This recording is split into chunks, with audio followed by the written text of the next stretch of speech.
بسم اللہ الرحمن الرحیم۔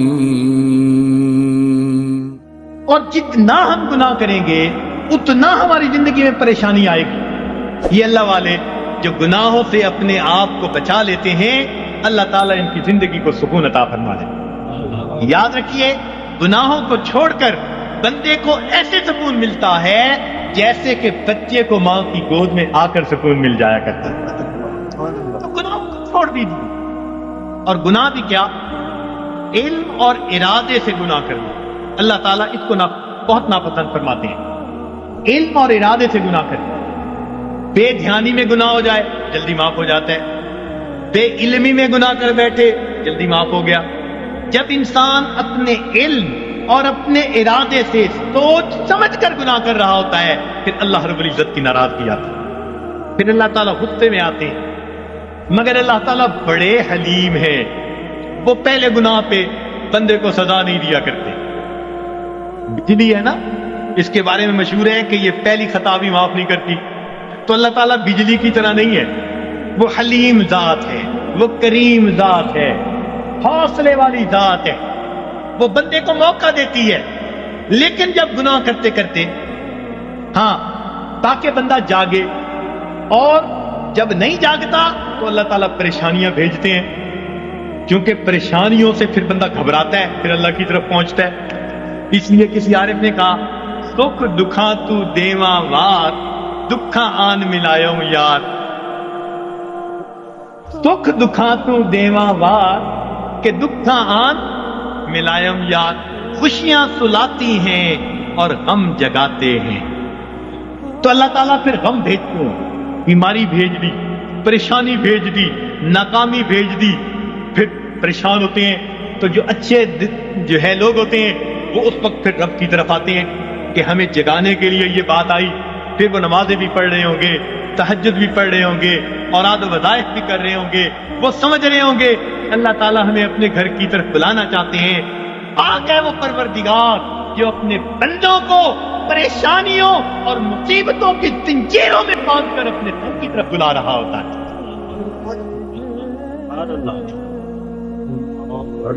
تو یہ کس لیے آتے ہیں؟ بندے کو جگانے کے لیے۔ مگر ہم جاگنے کی بجائے اور گناہ کر رہے ہوتے ہیں۔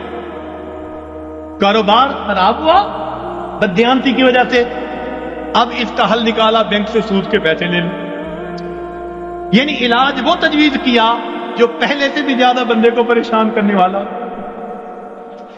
تو موٹا اصول یہ ہے، اللہ رب العزت کی نافرمانی سے انسان کی زندگی میں پریشانی آتی ہیں، مصیبتیں آتی ہیں، ذلتیں آتی ہیں، رسوائیاں آتی ہیں، ناکامی آتی ہیں، اور ان کو چھوڑ کر انسان کو دنیا اور آخرت کی سرخروئی نصیب ہو جاتی ہے۔ تو ہم گناہوں کو چھوڑیں۔ پروردگار عالم نے ارشاد فرمایا، وَذَرُوا ظَاهِرَ الْإِثْمِ وَبَاطِنَهُ، تم چھوڑ دو وہ گناہ جو ظاہر میں کرتے ہو یا تم چھپ کر کرتے ہو۔ یہ گناہ چھوڑنے پڑے، اور انسان گناہوں کی جان نہیں چھوڑتا، مصیبتیں اس کی جان نہیں چھوڑتی۔ اختیار ہمارا ہے۔ اور یاد رکھیے کہ جو بندہ اپنے علم اور ارادے سے گناہ کو کرنا چھوڑ دیتا ہے، جو بندہ اپنے علم اور ارادے سے گناہ کو کرنا چھوڑ دیتا ہے، پروردگار عالم اس بندے کی دعاؤں کو رد کرنا چھوڑ دیتا ہے۔ پکی بات ہے، وہ بندہ مستجاب الدعوات بن جاتا ہے۔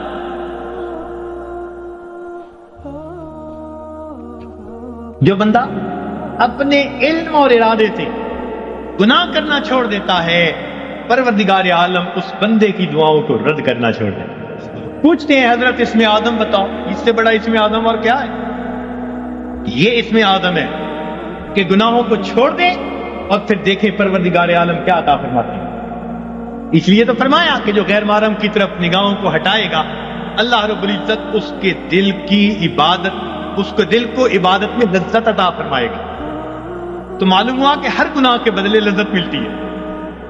تو چھوڑ دیجئے گناہوں کو، تاکہ اللہ رب العزت دلوں کا سکون اور ایمان کی اور اعمال کی لذتیں عطا فرمائے، لذتیں عطا فرمائے۔ آج کہتے ہیں جی اوراد وظائف میں کچھ محسوس نہیں ہوتا۔ بھئی پہلی بات تو یہ محسوس ہوتا ہے یا نہیں، ہمیں تو بندگی کرنی ہے، ہمیں تو بیٹھنا ہے. یاد رکھیں عبد اللطیف بنے، عبد اللطف نہ بنے. کچھ عبد اللطف ہوتے ہیں، لطف اور مزہ ڈھونڈتے پھرتے ہیں.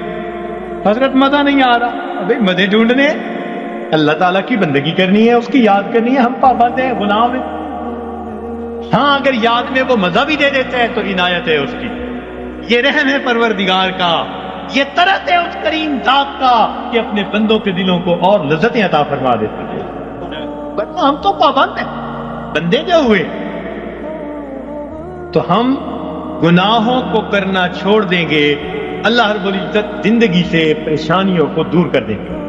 اب یہاں ایک سوال پیدا ہوتا ہے کہ پریشانی تو نیکوں پر بھی آتی ہے، ان کے تو گناہ نہیں ہوتے. جی ہاں، پریشانی گناہگاروں پر بھی آتی ہے، پریشانی نیکوں پر بھی آتی ہے، مگر دونوں کے اندر فرق ہوتا ہے. اس فرق کو سمجھنے کی ضرورت ہے، اس فرق کو سمجھنے کی ضرورت ہے.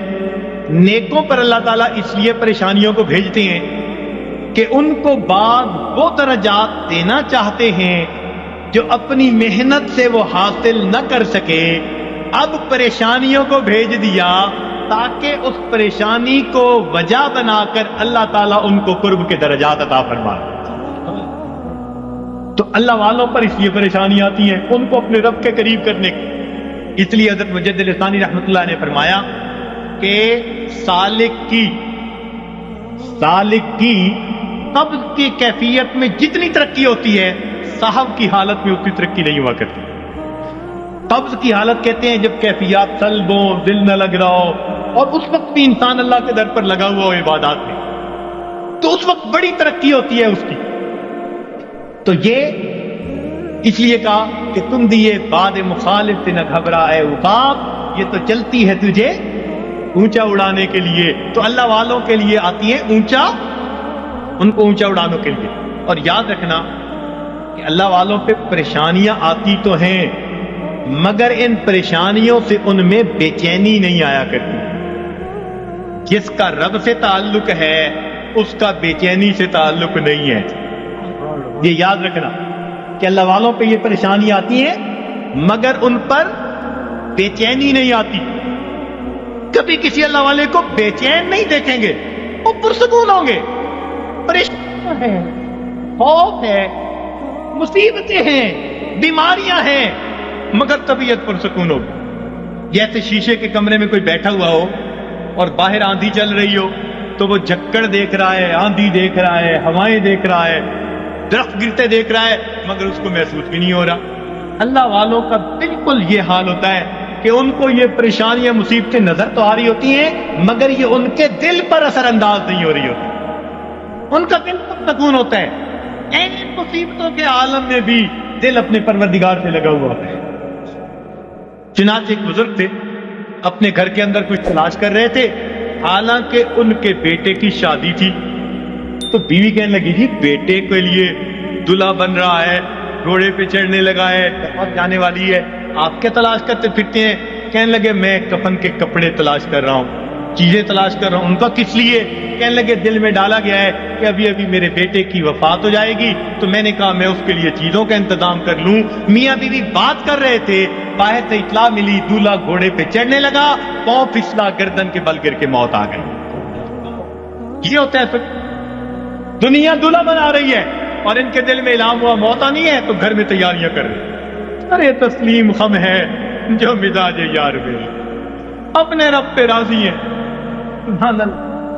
تو اس لیے اللہ والوں پہ بھی یہ تکلیفیں آتی ہیں مگر ان کے دل کو بے چین نہیں کرتی، پریشان نہیں کرتی، ان کے دل پرسکون ہوتے ہیں. ہاں ان کے رجوع اللہ میں اور زیادہ جو ہے ترقی ہو جاتی ہے. اور یہ گناہوں کا وبال بن کے بھی آتی ہیں گناہگاروں پر. اور اس کی پہچان کیا ہوتی ہے کہ دل پریشان ہوتا ہے. 3 باتیں یاد رکھیے، 3 باتیں یاد رکھیے کہ جب کسی انسان پر کوئی مصیبت آئے اور اس بھانے کے لیے بھیجی گئی تو پریشانیاں تو آتی ہیں. اس دنیا میں کون پریشان نہیں ہے؟ دری دنیا کسے بے غم نباشت، دری دنیا کسے بے غم نباشت، اگر باشت غم نباشت، اس دنیا میں کوئی بے غم نہیں، اگر کوئی ہے تو پھر وہ بنی آدم ہی نہیں۔ تو غم تو ہے ہی اس دنیا کے ساتھ، ہاں جہاں کوئی غم نہیں ہوگا اس کا نام جنت ہے، ابھی وہاں نہیں پہنچے، جب پہنچ جائیں گے تو پھر غم ختم کر دیے جائیں گے۔ لا خوف علیہم ولا هم یحزنون، یہ کہہ دیا جائے گا۔ دنیا کے اندر تو یہ غم آئیں گے، مگر یہ غم کبھی کبھی آتے ہیں۔ ایک بات اور دیکھیے کہ اللہ تعالیٰ کی طرف سے آسانیاں زیادہ اور تنگیاں تھوڑی، صحت کا عرصہ زیادہ، بیماری کا عرصہ، کھانے پینے کا وقت زیادہ اور فاقوں کا وقت، تو عنایات زیادہ ہیں، امتحان کبھی کبھی، عنایات زیادہ ہیں اور امتحان کبھی کبھی۔ تو جب عنایات اتنی زیادہ ہیں تو کبھی کبھی کوئی امتحان آ جائے تو ہم پھر بھی اپنے رب سے راضی رہیں، اپنے آپ کو سمجھائیں کہ پریشان ہونے کی کیا ضرورت ہے۔ کسی عارف نے کہا لطف سجن دم بدم گہرے سجن گاہ گاہ، لطف سجن دم بدم گہرے سجن گاہ گاہ، ای بھی سجن واہ واہ، اون بھی سجن واہ واہ۔ میرے مالک ہم اس پہ بھی راضی ہیں، میرے مولا ہم اس پہ بھی راضی ہیں۔ یہ ہے بندگی، یہ ہے بندگی۔ اور ہم پریشان ہو کر اگر کوئی بدعقیدہ بندہ تعویذ دینے والا ہے ادھر بھی بھیجتے ہیں عورتوں،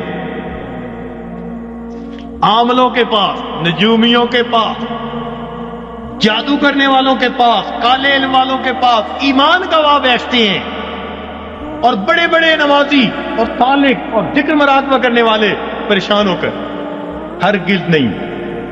پریشانیوں کے اندر کبھی ایسے لوگوں کی طرف نہیں جانا، پریشانی کے وقت میں اپنے پروردگار کے گھر کی طرف آنا ہے، مسجد کی طرف آئیں اور اللہ سے اپنے دل کی بات کہیں، اللہ کے سامنے اپنے دل کا دکھ بیان کریں۔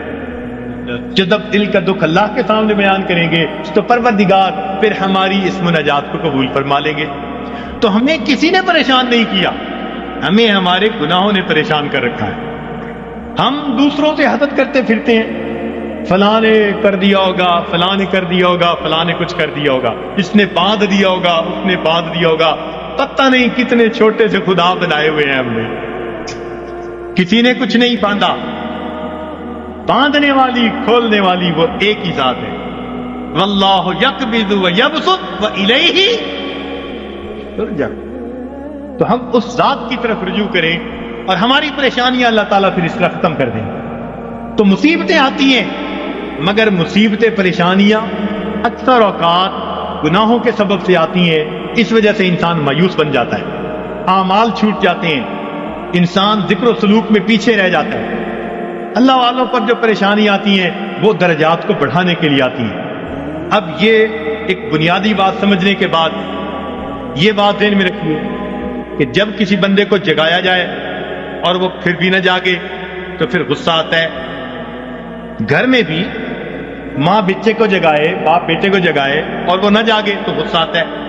جب اللہ تعالیٰ بندوں پر پریشانیاں بھیجتے ہیں اور وہ پھر نہیں جاگتے، یہ اللہ تعالیٰ کے غصے کا سبب بنتا ہے، اور پھر اللہ تعالیٰ اس کو دنیا کے اندر عبرت بناتے ہیں۔ فرماتے ہیں اولا یرون ہم یفتنون فی کل عام مرتن او مرتین ثم لا یتوبون ولا هم یذکرون۔ کیا یہ نہیں دیکھ سال میں ایک دفعہ یا دو دفعہ ان پر مصیبتیں بھیجی جاتی ہیں، پھر بھی توبہ نہیں کرتے، پھر بھی نصیحت نہیں حاصل کرتے۔ تو جب انسان جگانے کے باوجود نہیں جاگتا تو پھر اللہ تعالیٰ اپنے عذاب کا کوڑا بھیجتے ہیں۔ جب انسان گناہوں میں گھر جاتا ہے پھر اللہ تعالیٰ اس پر ہاتھ ڈالتے ہیں، پھر اس کو جہنم کی آگ میں بھیجتے ہیں۔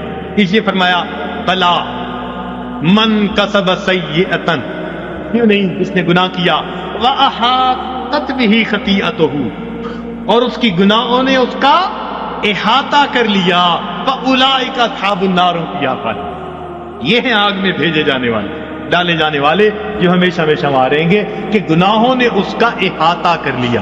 تو کبھی کبھی گناہ بندے کو گھیر لیتے ہیں، جھوٹ کی زندگی، جھوٹ کی زندگی، اب غلط تعلق ہے کہیں، بندے بندے کے سامنے جھوٹ بول رہا ہے، ڈالتا پھر رہا ہے، اس کے سامنے جھوٹ، اس کے سامنے جھوٹ، اس کے سامنے جھوٹ۔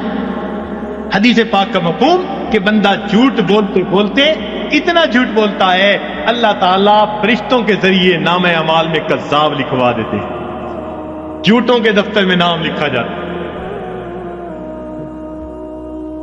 چھپاتے پھرتے ہیں بندوں سے، پروردگار سے تھوڑا چھپا سکیں گے ان باتوں کو۔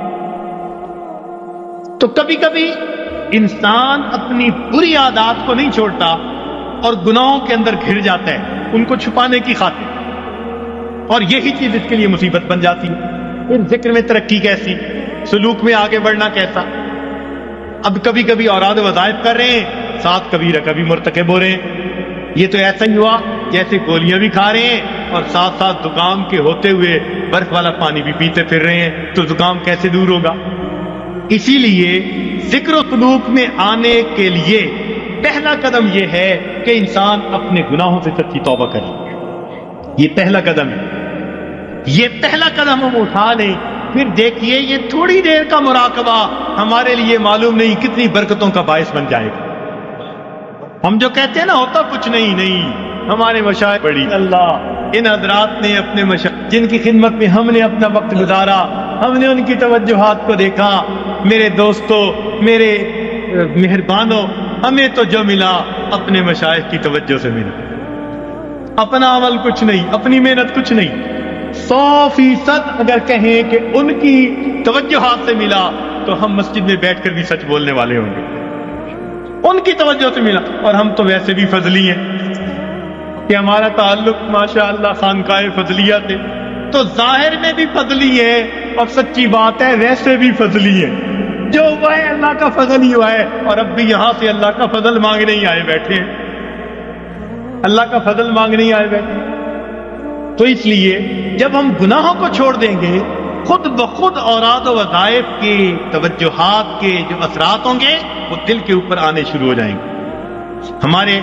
حضرت خواجہ احمد سعید قریشی رحمۃ اللہ علیہ، احمد الشتیہ والے، ان کے حالات زندگی میں حضرت سید وار حسین شاہ رحمۃ اللہ علیہ نے یہ واقعہ لکھا، فرمایا کہ وہ کبھی کبھی پورے شہر کے لوگوں کو توجہ دیتے تھے اور فرماتے تھے کہ بعض دلوں سے فیض ٹکرا کر واپس آتا اور مجھے آواز آتی کہ ہمارے لیے اس دل میں کوئی جگہ نہیں ہے،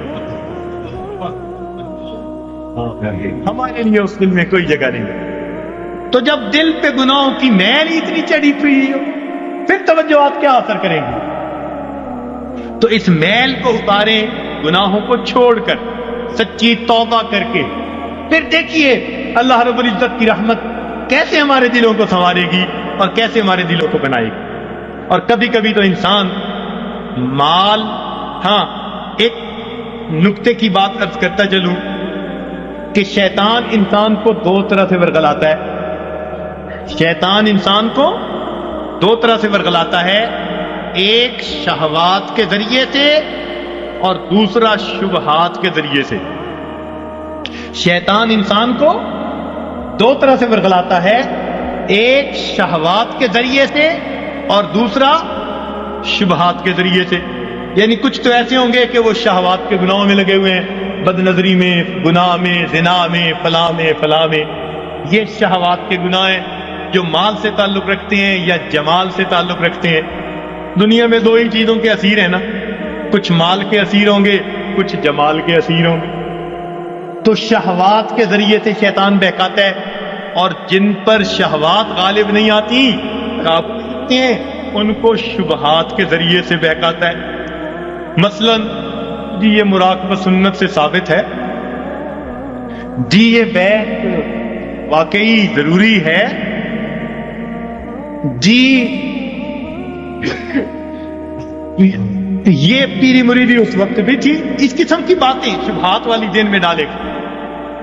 اور یہ شک ایسی بری بلا ہے کہ یہ انسان کے اعمال کی بنیاد کو ہلا کے رکھ دیتی ہے. اس لیے قرآن پاک میں ابتدا سے ہی کہہ دیا ذالک الکتاب لا ریب فیہ ھدی للمتقین. ھدی للمتقین بعد میں کہا، پہلے کیا کہا؟ کیونکہ شک کے ساتھ پڑھو گے تو پھر ہدایت نہیں ملے گی. نبی علیہ السلام نے دعا مانگی اللہم انی اعوذ بک من الشک والشرک والشقاق والنفاق وسوء الاخلاق. تو شرک سے بھی پہلے شک سے پناہ مانگ. یہ شک بڑی بری بات، اتنی بری کہ بندے کے ایمان کو بھی ضائع کر کے رکھ دیتا. تو دین اسلام کی باتوں میں شک، جی یہ مولویوں کی بنی ہوئی باتیں ہیں جی، یہ آپس میں بناتے رہتے ہیں جی، کرتے رہتے ہیں جی، یہ بھی کون سا ضروری ہے جی. شک ہو گیا ہماری جی، کہاں ہماری سنتا جی، مانگ مانگ کے جی عمر گزر گئی، ہماری تو سنتا ہی نہیں. تو یہ شک کے ذریعے سے یا شبہات کے ذریعے سے یا شہوات کے ذریعے سے شیطان انسان کو بہکا دیا کرتا ہے. تو انسان پر مصیبتیں اللہ تعالیٰ بھیجتے ہیں، کبھی گناہوں کی وجہ سے تاکہ یہ باز آ جائے، اور کبھی اس کو اپنے قریب لانے کے لیے. اور اس کا ایک ہی حل ہے کہ ہم اپنے گناہوں کو چھوڑ کر اپنے پروردگار کی طرف قدم آگے بڑھائیں. اب شیطان مایوس کرتا ہے، کہتا ہے تو نہیں چھوڑ سکتا. بھئی ہم نہیں چھوڑ سکتے تو پروردگار تو چھڑوا سکتے ہیں نا. بھئی ہم اگر نہیں بچ سکتے تو پروردگار تو بچا سکتے ہیں نا. تو پروردگار عالم ہمیں بچا لیں گے جب ہم سچی توبہ کریں گے. حضرت اقدس تھانوی رحمۃ اللہ نے عجیب نکتہ لکھا ہے، فرماتے ہیں جو بندہ گناہ کر بیٹھے مگر اللہ سے دعائیں مانگے اللہ بچا لے، میں بچنا چاہتا ہوں، روئے دھوئے معافیاں مانگے، پھر گناہ کر بیٹھے، پھر روئے دھوئے معافیاں مانگے، فرمایا ساری زندگی اسی طرح کرتا رہے، اللہ تعالیٰ قیامت کے دن اس کو کھڑا کریں گے، فرمائیں گے میرے بندے تو گناہوں سے بچا کیوں نہیں؟ کہے گا یا اللہ ہر وقت معافیاں مانگتا تھا اور کہتا تھا اللہ بچا لے، میں تو دعا ہی کر سکتا تھا. اللہ تعالیٰ فرمائیں گے واقعی تو نے دعا مانگی، تیری دعا کو قبول کر کے سب گناہوں کو ہم نے معاف فرما دیا. تو جب گناہ سرد ہو جائے تو معافیاں مانگے، روئے دھوئے اپنے رب کو منائے. الندم توبۃ، ندامت توبہ. تو دل میں نادم ہو اور اپنے رب کو منانے کی کوشش کرے، اسی وقت دیر نہ کرے. گناہ کا سرزد ہو جانا یہ کوئی ایسی بڑی بات نہیں ہے، بڑے بڑوں سے بعض اوقات غلطیاں ہو جاتی ہیں. تو گر جانا برا نہیں، گر کر پڑے رہنا برا ہوا کرتا ہے. تو کبھی کوئی کوتاہی ہو جائے، غلطی سرزد ہو جائے تو بندہ فوراً اپنے رب سے سچے دل سے معافی مانگے اور اپنے آپ کو اللہ تعالیٰ کے پیش کرے اور کہ اللہ مجھے بچا لینا. غم حیات کے سائے محیط نہ کرنا، غم حیات کے سائے محیط نہ کرنا، کسی غریب کو دل کا غریب نہ کرنا. میں امتحان کے قابل نہیں میرے مولا، میں امتحان کے قابل نہیں میرے مولا، مجھے گناہ کا موقع نصیب نہ کرنا. تو روئے اللہ مجھے گناہ کا موقع نہ دینا، اللہ بچا لینا. جب بندہ روئے گا اللہ تعالیٰ پھر اس کو گناہوں سے بچا لیں گے. راوے بصری اللہ کی ایک بندی بڑی پیاری دعا مانگتی تھی، کہتی تھی اے اللہ جو آسمان کو زمین پر گرنے سے روکے ہوئے ہے اللہ شیطان کو مجھ پر مسلط ہونے سے روک دے. اے اللہ جو آسمان کو زمین پر گرنے سے روکے ہوئے ہے اللہ شیطان کو مجھ پر مسلط ہونے سے روک. تو جب ہم اس طرح اپنے آپ کو پیش کریں گے اللہ تعالیٰ گناہوں سے حفاظت فرما دیں گے، ہمیں معاف فرما دیں گے. تو ہم اللہ تعالیٰ سے گناہوں کی معافی مانگیں، پھر دیکھیے اللہ تعالیٰ کیسے مہربانی فرماتے ہیں. سچی توبہ کریں، پھر اس کے بعد تھوڑے معمولات بھی کریں گے تو ان کے اثرات ہم پر بہت زیادہ مرتب ہو جائیں گے. تو یہ آج کے اس وقت میں دلوں میں عہد کر لیجئے کہ اللہ ہم نے آج تک جو گناہ کیے ہم ان سے سچی معافی مانگتے ہیں اور آئندہ نیکوکاری پرہیزگاری کی زندگی کا دل میں عہد کرتے ہیں، ارادہ کرتے ہیں. پھر دیکھیے پروردگار اس پر کیا رحمت فرماتے ہیں. اور اللہ تعالیٰ سے راتوں کو اٹھ کر اپنے گناہوں کی معافی مانگیے، تنہائیوں میں معافی مانگیے.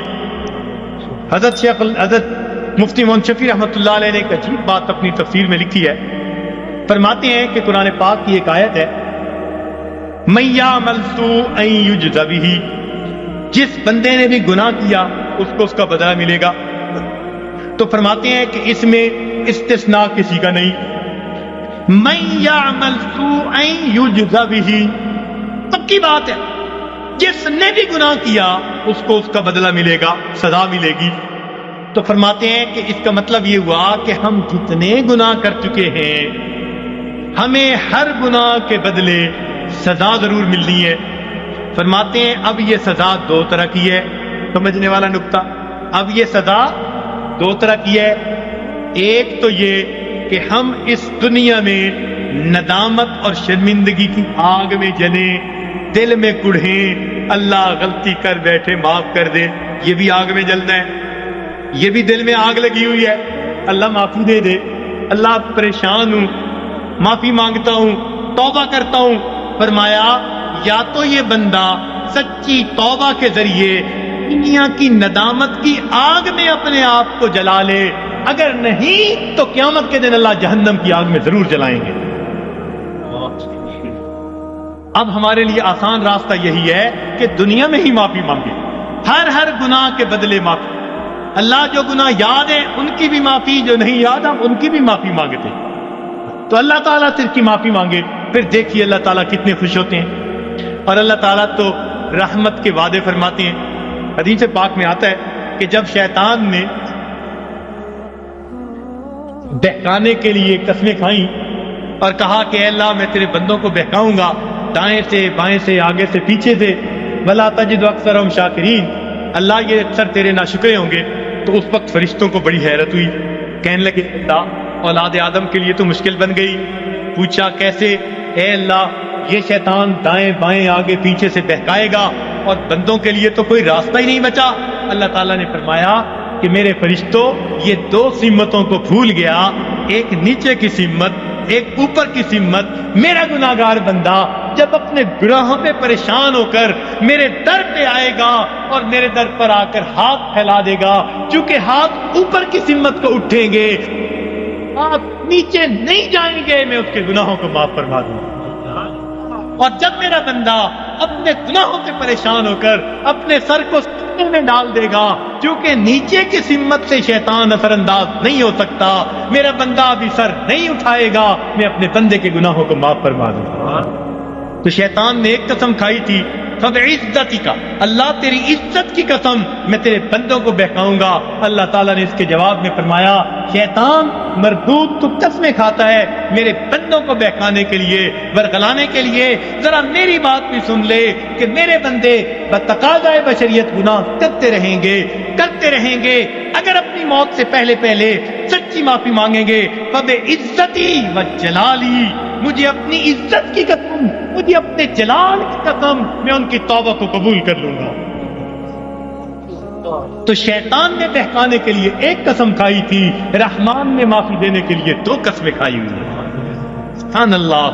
اس لیے اللہ تعالیٰ کی ہر صفت کا ایک نام ہے، لیکن رحمت کی صفت کے دو نام ہیں، رحمان اور رحیم۔ اور کوئی صفت ایسی نہیں جس کے دو نام ہو سوائے رحمت کی صفت۔ وہ تو اتنا کریم آقا ہے، وہ تو بخش کے خوش ہوتا ہے، وہ تو کرتا ہے۔ میں ایک مرتبہ بچیوں کو پردے میں درس دے رہا تھا، ایک جامعہ کی دور حدیث کی بچیاں تھیں، تو ان سے میں نے سوال پوچھا کہ بتاؤ دنیا میں سب سے آسان کام کیا ہے؟ ایک بچی نے جواب دیا کہ اپنی ماں کو منانا۔ میں نے پوچھا وہ کیسے؟ کہنے لگی جی کہ ہمارا یہ تجربہ ہے کہ ماں اگر اپنے بیٹے سے ناراض بھی ہونا تو بیٹی سے پوچھتی پھرتی ہے، اس نے روٹی کھا لی، اس کا بستر تو نے بنا دیا، اس کے کپڑے تم نے ٹھیک کر دیے، اب اوپر سے ناراض پھر رہی ہے، مگر ماں کی ممتا اس کو مجبور کر رہی ہے، لہذا بیٹی کے ذریعے اس کو کھانا پہنچا رہی ہے، دل سے ناراض نہیں، خفا تھی، بچے نے ستایا نہیں، اس لیے پوچھتی بھی پھر رہی ہے کہ بچے کو سب چیزیں مل گئی یا نہیں مل گئی۔ تو وہ کہنے لگی کہ جب ماں کی ممتا کا یہ حال ہے، ماں کو منانا بہت آسان ہوتا ہے۔ میں نے کہا ہاں ماں کو منانا آسان صحیح، پھر بھی ماں کے پاس آنا پڑتا ہے۔ بچہ آ کر کہہ دے امی معاف کر دے، ماں معاف کر دیتی ہے۔ بچہ آ کر ماں کا جسم دبائے، امی معاف کر دے، معاف کر دیتی ہے۔ ہاتھ جوڑ دے، معاف کر دیتی ہے۔ اگر پھر بھی معاف نہ کرے، بچہ رو پڑے، ماں سے کبھی بیٹے کے آنسو نہیں دیکھے جاتے، کتنی ناراض کیوں نہ ہوگی جب دیکھے گی